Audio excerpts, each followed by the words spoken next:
So welcome to the Indian advance studies. इस video में आज आप देखने वाले हैं यहाँ पर राजस्थान एमएससी नर्सिंग के बारे में। इस वीडियो में एप्लीकेशन फॉर्म के बारे में जो बताने वाला हूँ, आपको स्टेप बाय स्टेप फिल करने के प्रोसेस जो है इस वीडियो के थ्रू आपको मिल जाएगी। आपको कैसे और कैसे किस प्रोसेस के थ्रू स्टार्ट करनी है। तो राजस्थान एमएससी नर्सिंग 2022, अब यहाँ पर क्या है कि आपका जो एप्लीकेशन फॉर्म को रिलीज़ किया गया है वो उस एप्लीकेशन फॉर्म को फील करके आपको बताने वाला हूँ। स्टेप बाय स्टेप देखेंगे हम इस वीडियो में। Rajasthan University of Health Science, which is also known as RUHS, will be responsible to organize an admission procedure. ठीक है। अब यहाँ पर देखते हैं कि एप्लीकेशन फॉर्म के बारे में बताया गया है। तो ठीक है, अब यहाँ पर हम एप्लीकेशन फॉर्म प्रोसेस के बारे में अच्छे से देखने वाले कि आपको कहाँ से स्टार्ट करनी है। जैसे कि आप देख सकते हैं यहाँ पर Rajasthan MSc nursing 2022, this is the notifications title, जिसमें आपको बताया गया है कि आपकी एप्लीकेशन फॉर्म को आउट कर दिया गया है, राइट। तो ये आप भी देख सकते हैं। बस आपको सिंपली इधर पे लिंक दिख रही है, क्लिक हियर करके, तो इस पर क्लिक करनी है आपको। अब जब भी आप इस पर क्लिक करते हैं तो आप न्यू टैब में ओपन होते हैं। ठीक है, आपको दिख रहा है मैंने न्यू टैब में यहाँ पर ओपन हो गया हूँ। और यहाँ पर अप्लाई करने के लिए मुझे थोड़ा सा स्क्रॉल डाउन करनी होगी और यहाँ पर एक लिंक दी है, उस लिंक पे मैं क्लिक कर दूँगा। जैसे मैं इस लिंक पे क्लिक करूँगा तो मैं न्यू टैब में ओपन हो जाऊँगा, जहाँ पर मेरे को दिखने को मिल जाता है कि ये ऑफिशियल वेबसाइट का लिंक है। उस ऑफिशियल वेबसाइट के जो प्रोसेस है यहाँ से स्टार्ट होते हैं। तो पहले तो आपको फर्स्ट स्टेप कंप्लीट करनी होगी, सेकंड स्टेप कंप्लीट करनी होगी। थर्ड में क्या होता है, प्रिंट निकालनी होती है आपके एप्लीकेशन फॉर्म का। थर्ड में आपको एप्लीकेशन फॉर्म, हाँ। तो हम स्टार्ट करते हैं फर्स्ट है, जस्ट उस पर क्लिक करके। अब जैसे आप उस पर क्लिक करेंगे तो उसको मैं आपको दिखाता हूँ क्या, हाँ, कैसे और किस तरह से स्टार्ट करनी है। तो एप्लीकेशन फॉर्म आप फिल करेंगे एडमिशन लेने के लिए एमएससी नर्सिंग कोर्स के में 2022 टू 2023, राइट। यही आपका करना है, ठीक है। पर्सनल इंफॉर्मेशंस, कुछ personal informations, academic informations, details, professional qualification related and informations regarding conducted. तो ये सारी चीज़ें आप यहाँ से देख सकते हैं। तो नेम ऑफ द कैंडिडेट जो ब्लॉक लेटर में आपको लिखनी है यहाँ पे, तो जैसे कि मैं यहाँ पर लिख दूंगा, फादर का नाम लिखूंगा, mother and father occupation and present address के बारे में सारी डिटेल्स दे दूंगा। Pin code number and city state से यहाँ पर बताऊंगा। पिन फ़ोन नंबर देने के बाद मुझे यहाँ पर अगर मेरा फ़ोन नंबर, टेलीफोन नंबर वगैरह कुछ वैलिड है तो मैं यहाँ पर दे सकता हूँ, नहीं है तो मोबाइल नंबर आप दे सकते हैं। आपके पास ईमेल आईडी है, ईमेल आईडी भी आप देख सकते हैं यहाँ पर, नो प्रॉब्लम, नो प्रॉब्लम। हाँ, ठीक है। एप्लीकेशन फॉर्म में आपको अपना एड्रेस जो है, परमानेंट एड्रेस भी बतानी है।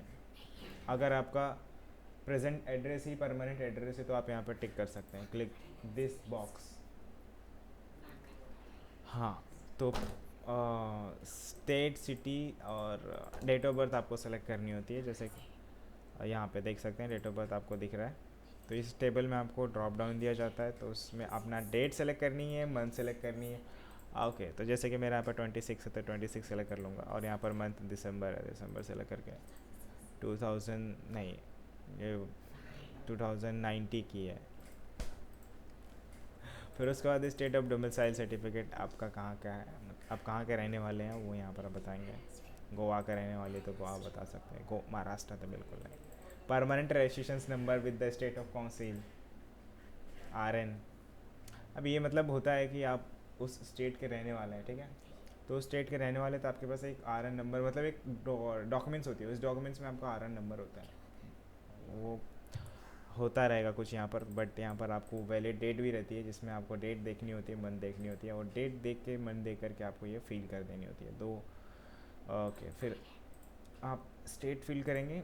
आप अगर इन सर्विस मैन में बिलोंग करते हैं, ये कैटेगरी होती है, इस कैटेगरी में अगर आप बिलोंग करते हैं तो आप यहाँ पर है नीचे, तो यहाँ पर यस या नो में आंसर देख सकते हैं अगर आप इस कैटेगरी से बिलोंग करते हैं। Okay, if in service select types of service, तो यहाँ पर आप बता सकते हैं क्लाइंट या फिर टीचिंग क्या कर सकते हैं, तो यहाँ पर आप बता सकते हैं टीचिंग तो टीचिंग कर सकते हैं, क्लाइंट है क्लाइंट कर सकते हैं। टोटल ड्यूरेशन ऑफ सर्विस यहाँ पर बता सकते हैं।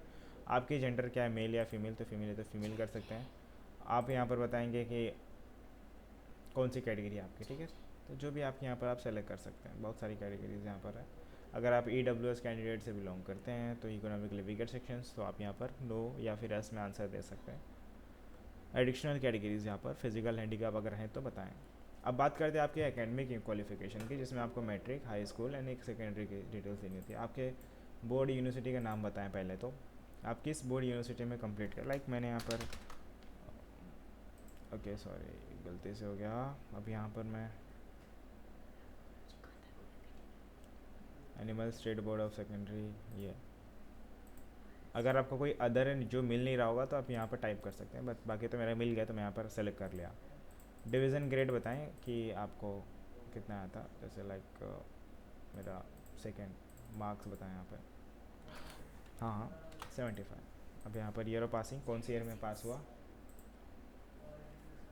76, ये क्या है, हाँ ठीक है। क्या बतानी मुझे, year of passing 2010। Subject, subject कौन सा था ये बतानी है। फिर ड्यूरेशंस, फिर यहाँ पर higher secondary and senior secondary को बतानी हो सकती है, दोनों में से कोई भी बता दीजिए तो ठीक है। यहाँ पर मैंने बता दिया सब्जेक्ट कौन सा था, जो भी सब्जेक्ट रहेगा बताने के बाद आपको यहाँ पर बताना है ड्यूरेशंस कितने साल के लिए था, वो साल बताने के बाद आपको बतानी है कितनी बार आपने अटेम्प्ट किया, फेल हुए या फिर केटी लगा आपको। हाँ फेल अगर आप हुए तो केटी लगता है, 80 केटी लगता है। फिर फेल अगर हुए तो ठीक है, तो फेल होने के बाद दोबारा आपको एग्ज़ाम देना पड़ता है उस चीज़ के लिए।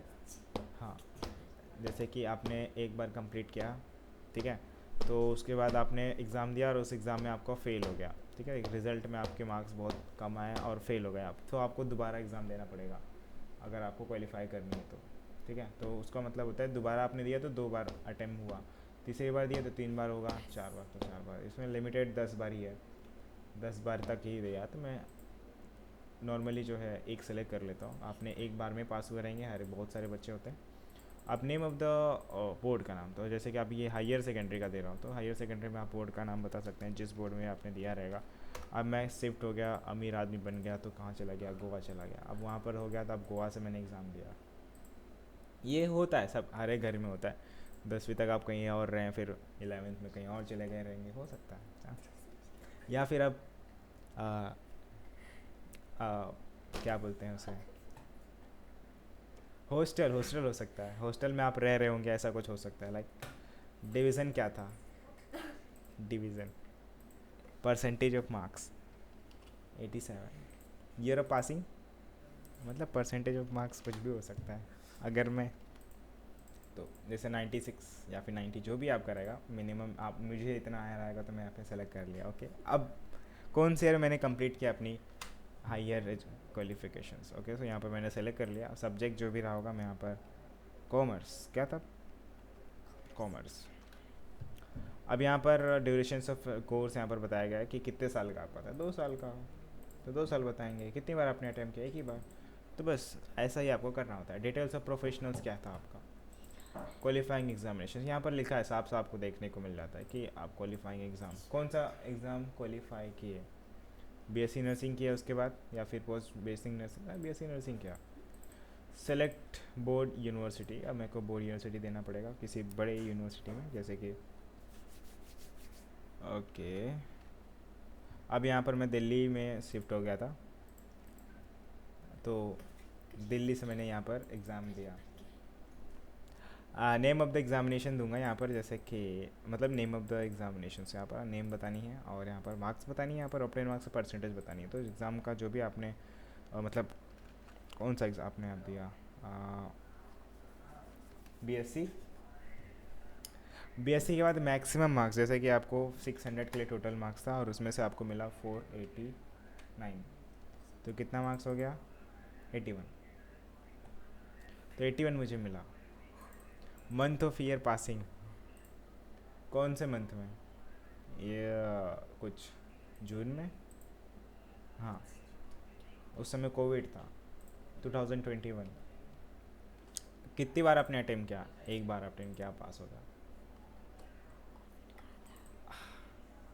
Select latest most board university attend by you, मतलब मैंने तो गोवा वाला ज़्यादा वो किया, मतलब तीनों बार अलग अलग किया बट ये मेरे को ज़्यादा अच्छा लगा। तो मतलब यहाँ पर सेलेक्ट लेटेस्ट मोस्ट रिसेंट जो भी आपका रहेगा, या फिर आप अभी वाला भी सेलेक्ट कर सकते हैं, जैसे कि दिल्ली वाले, दिल्ली में आप एग्ज़ाम दिए थे, Delhi state of one school, जो भी रहा होगा आपका दिल्ली में आपने बोर्ड दिया रहेगा उसमें आपको सेलेक्ट करनी होती है। Information regarding conducting character certificates, name of the institute, class, कौन से इंस्टीट्यूट्स में आपने लास्ट टाइम अटेंड किया था उस इंस्टीट्यूट का नाम लिख देंगे, फिर एड्रेस लिख देंगे, ऑफिसर का नाम वगैरह लिख देंगे, where you have been penalize, remove, black list वगैरह जो भी आप यहाँ पर यस में आंसर दे सकते हैं। और उसके बाद यहाँ पर मेंशन करनी है penalise, also mention the penalty भी मेंशन कर सकते हैं और सबमिट करना होता है। अब ये करने के बाद, अब जब ये कर लेंगे ना, अब वो करने के बाद जो होता है कि आपको स्क्रीन पे लॉगिन आईडी, मतलब उसमें बताएगा आपको form number and registration password and date of birth. जो मैंने 3 चीज़ें बताई ये ही आपको बताएगा जब आपका सबमिट करके हो जाएगा। समझ में आपको? नेक्स्ट यहाँ पर आपको क्या करना होता है, लॉगिन करना होता है ताकि आप आगे प्रोसेस कंप्लीट कर सकें, जिस प्रोसेस में आपको आगे का प्रोसेस होता है कि आप काफ़ी करीब पहुँच जाते हैं आपके एडमिशन्स रिलेटेड सारी चीज़ें करने में। तो यहाँ पर आप खुद देख सकते हैं। तो मैं यहाँ पर लॉगिन करने जा रहा हूँ, लॉगिन करूँगा और डेट ऑफ बर्थ डालूँगा, रजिस्ट्रेशन पासवर्ड डाल करके। डेट ऑफ बर्थ डालने के बाद मेरे को लॉगिन कर देनी आती है। अब लॉगिन कर दूँगा, उसके बाद जो है मेरा एप्लीकेशन फॉर्म का नया वाला ओपन हो जाएगा। उसमें क्या होता है, आपके जो यहाँ पे फिर आप रजिस्ट्रेशंस कर सकते हैं यहाँ से। रजिस्ट्रेशन पासवर्ड आपको याद होना चाहिए और डेट ऑफ बर्थ आपको यहाँ से फिल करके लॉगिन कर लेनी है। बस उसके बाद आपका जो है लॉगिन हो जाएगा। और मैं यहाँ पे आपको इसे दिखाता हूँ कैसे करना है।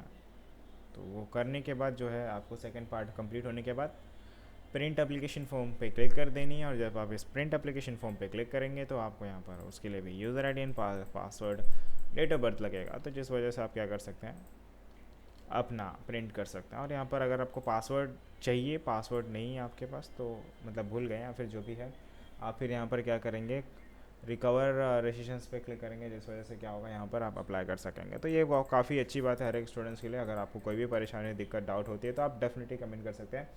डिस्क्रिप्शन बॉक्स में इस पेज का मैंने लिंक दिया हुआ है, क्लिक करके ज़रूर चेक करें। And thank you so much for watching my video.